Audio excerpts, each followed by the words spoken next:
అలాంటిది నేను మా అమ్మని అడిగా, నేను పుట్టినప్పుడు ఏమన్నా పెయిన్స్ అనుభవించావమ్మా అని.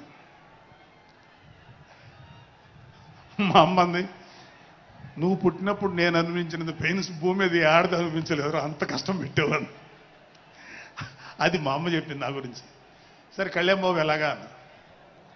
గొప్ప విషయం అంటే నేను షాక్ అయ్యా.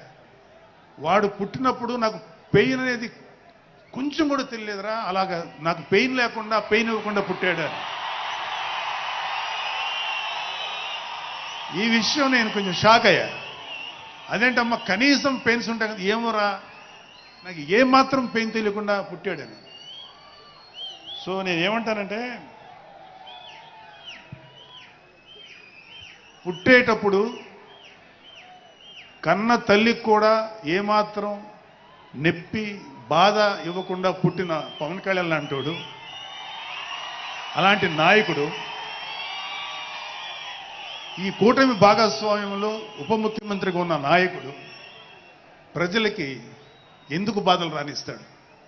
వాళ్ళకి ఏ బాధలు కష్టాలు రాకుండా గుండెల్లో పెట్టుకొని చూసుకుంటాడు. అది మనం కళ్ళారా ఈరోజు చూస్తున్నాం. ఇప్పుడు మనం చూస్తున్నది ఆవగింజలో అరవంతు మాత్రమే.